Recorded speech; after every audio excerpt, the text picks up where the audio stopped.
with SMA type 2. One of them, my youngest one, is over there in the picture. He's 6, and my older daughter is 8 years old. And I'd like to start my speech by introducing you to the disease the way my husband and I were introduced at the moment of our diagnosis. So the symptoms of my daughter didn't seem terrifying. She just wouldn't let go of my hand when she was walking, and we thought that she might need some special boots for some time. But apparently we were facing a devastating disease that had no treatment, that has no cure, and that progressively is going to get rid of all her strength and all her capacity of moving. So her legs would be affected. That means that she would lose the ability she had to stand assisted. She would also stop crawling. She'd stop moving completely her legs. Then her arms would also be affected, and this would get away from her capacity to write, to comb her hair, to wash herself, to feed herself. And so she would also lose the capacity to use a keyboard or the joystick of her wheelchair. Her trunk would also be affected, and it will be very hard for her to hold her spine up. So it will eventually collapse, if we're lucky, after she's 10 years old, but she'll need most probably major surgery. And because of the trunk weakness, also her respiratory capacity would be affected. This means that a simple cough can lead to a fatal pneumonia, that a phlegm can make her choke because she doesn't have enough strength as to cough it off. And she would need, as she does, non-invasive ventilation, for the moment only at night time, to be able to prevent as much as possible chest deformities. Her neck would also be affected, so she wouldn't be able to hold her head right. And in brief, it was quite a terrifying prognosis, and what's worst of all, well, first that our son was also affected, but then that this prognosis is happening, as we were told, step by step. And we're struggling every single day to slow it out, but the disease is there. If we're lucky, with enough cares and luck, she will reach adulthood, but even in this best case scenario, she's going to be severely disabled for life, and she's going to be completely dependent for everyday life. So how bad this diagnosis might sound, we were still happy because it was not of an SMA type 1. If that had been the case, that would have meant that our daughter wouldn't have had never the ability, of course, to stand nor to sit. She would have struggled to feed herself and to breathe since very early stages, and she would not be with us probably after 1 year, maximum 2. So that's SMA. And now I want to speak about what it means to live with SMA. So I was saying, and I stress it, it's progressive. SMA has no cure, and it has no treatment. And no matter how much effort you put into it, and you can put a lot of effort, you can only try to improve a bit the quality of life. You can try to slower the next milestone from coming, but the disease is so strong. And there are also other contextual facts that don't help you at all, such as, for instance, cold weather that can lead you to have chest infections and maybe pneumonia. You can struggle to gain weight. You might struggle to lose weight, and then you're too heavy to move. Fracture on a bone. All of this just complicates things so much, and it makes you go one step further down. And you know that that's a no return way. So it's quite terrifying. As I say, if you want to try to slow that down the deterioration process, you need enormous effort. So all this effort, it's not going to pay you back that much. So it does give a kind of helplessness feeling, frustration feeling that frequently leads, as the patients get older, to stop taking care about themselves. Given that their life is complicated, they have little time, and they don't know for how long they're going to have this time, they may as well try to enjoy and not go to hospital visits, not do the physical therapy, respiratory therapy, what for? But I haven't said yet that one thing that SMA has and surprises everybody is that minds are so beautifully preserved. People with SMA are so bright. They're so willing to live the life as everybody else and enjoy, and they're just trapped on their bodies that are not working. So to give you just an example, for children to participate on school activities, well, they're bright, so why not, like at the classroom, keeping up with their classmates? But then they start writing, and they fatigue after writing 2-3 words.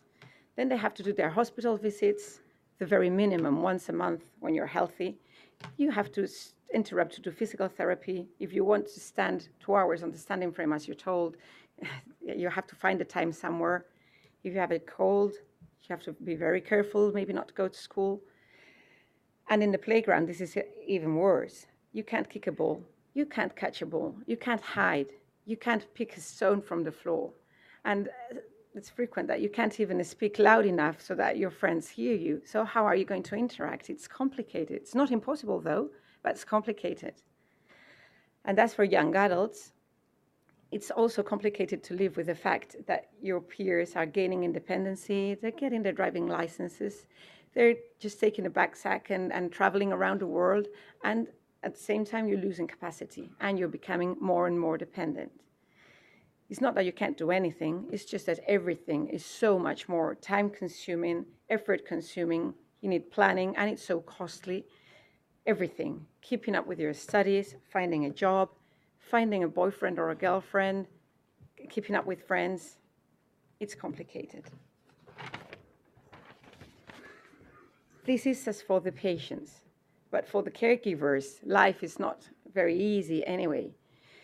First of all, you have the psychological burden of living every day with your child and trying to teach him how to live a happy life when you're confronting to a need of readaptation to the worse all the time, and not knowing when the fatal moment is going to come.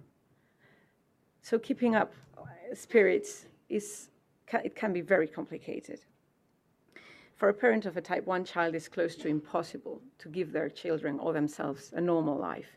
It's 24/7 cares, it's hospitalizations, it's confrontation to very complicated decisions, and then the certainty that you have little time left with your child.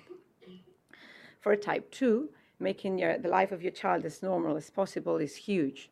So I'm just going to give a very easy example, which is what I do every day. So I get up, and I only say it with one child, but it's times 2. I get up, I take my child out of bed, and I put her on the toilet. I help her to get toileted, dressed. I do the stretchings with her, and then I help her to the wheelchair. We go to breakfast, and I help her with breakfast. Then we go to the car with the ramps, everything. We go to school, and then I normally have to take her from school to do some of her therapies, whatever. Swimming pool as much as I can, I've been told. We do it twice a week. Standing frame 2 hours a day. Back home, respiratory therapy, stretchings again. Then shower, dinner, homework. She can't stretch to get a pencil, so you have to help. And then finally she goes to bed. And you go to bed, but you don't sleep because she needs help to turn at night. So you have to wake up several times and turn her at night. And then she uses a non-invasive ventilation machine, which the alarms set out. Maybe 2 times, if you're lucky, 3 times a night, maybe 8 times a night. You have to get up, you have to sort out what the problem is and get back to bed. So it is burdensome, I think. And the burden is not going to decrease. On the contrary, my child is going to grow, she's going to be heavier, and she's going to lose abilities. And the economic burden is enormous. It's enormous. People with SMA are trapped on bodies that don't work properly. So you're talking about technology. You're talking about powered wheelchairs, manual wheelchair if you're lucky and strong enough, car adaptation, house adaptation, bathroom adaptation, and normally one parent is going to have to quit their job, so one less income. It complicates things a lot. And to add on top of all of this, SMA is a rare disease, so it's very likely that the doctor that treats your daughter or your son is the first patient that has with SMA. So this can be challenging. It can be life-threatening if wrong decisions are taken in an emergency, but it can also hinder quality of life if wrong decisions are taken at the wrong moments. And now I'm going to speak about what it means for us to be confronted to a situation in which stabilization or even improvement could be possible. So first, I have to say that this means putting hope in the scenario. We learn to live without hope. We learn to live our lives not thinking too much about the future, just carrying on swimming. And suddenly you have hope, and you have to learn to digest it. It's great, but you need your time. And in general, expectations of young patients and their families are more on the recovery side, or not reaching the next milestone that you've been told that you're going to reach, so wheelchair dependency, hospitalizations, etc. For older patients, the hopes are more on stabilization and on not losing those little abilities that you have left, but that you're gripping to them to be at least a little bit dependent on some actions. The way I understand it, a stabilization is great, and it would have a leverage effect. First of all, you would want to take care of yourself if your efforts are going to pay back. So you might as well restart your physical therapy, your hospital visits. But also, if you have less chest infections, it's probable that your respiratory capacity is not going to deteriorate as fast. And then sometimes I think that an apparent stabilization could be hiding an improvement. If you're maintaining your functions and you're growing and you're taller and you're bigger, that looks as an improvement for me. Then the fact of looking at the future and knowing that you're going to be able to do what you're doing today, honestly, I think that parents can understand me, is enormous, enormous to be able to plan and say, in 10 years' time, I will still be able to drive with my chair around the world. It's awesome. And then stopping and lowering the clock could be so good because you have time, first of all, and then you have more opportunities to find therapies that could help you. So, of course, if we talk about improvement, for us, it's just awesome. Any minor improvement. People with SMA are so conscious of their body, of their strength, and of their capacities that they really take the most of every bit of energy. Any bit of improvement would have an impact. As for clinical trials, I'd like to say that the families we're confronted to fears and hopes. The individual decision that's attached to enrolling your child or yourself in a clinical trial is really linked to buying time. You want to access to a drug as soon as possible if it can work. So the biggest fear attached to the decision is, will I fall on the placebo branch? If you're a type 1 parent, that means, I compare it to playing a Russian roulette, honestly. If you're on the placebo branch, you're very likely not to reach the drug, even if it's efficacious. For a type 2 child, it might mean that the time you spend during the trial, you're losing in an irreversible way functions. So our second biggest fear is the duration of the trial. The longer it is, the more functions I'm going to lose. And then if we are in an environment that you could choose between different options, there is a fear of choosing the wrong option. What if I am testing the drug that's not going to work or is not going to work to my child? How long must I keep up with my commitment and then wash it out and then try to go for something else? It's complicated. And of course, security and the secondary effects are scary for us. But I tell you, SMA is very real and very scary. It's not potential. So I do think that to some extent, we would have to balance that and be able to decide whether we want to assume certain risks or not. And then finally, after the clinical trial, the access to the drug, I would say that the main fear is that the drug is accessible with a label that's broad enough for everyone that can have a minimal benefit, can benefit from it. So I'll just summarize the main points of what I've just said. SMA takes away from you everything. It takes your life away from you. It takes your strength. It takes your abilities. It takes your family away from you and from the life that you had planned. In a way, it's in such a tough way. Can you imagine what it is just noticing that your child has lost another function. He can't hold a cup away up to his mouth. It's complicated.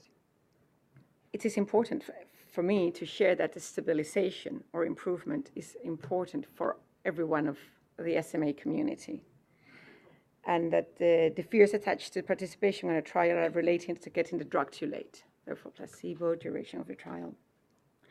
And then the fears attached to access to the drug is that everybody has their opportunity. Thank you very much.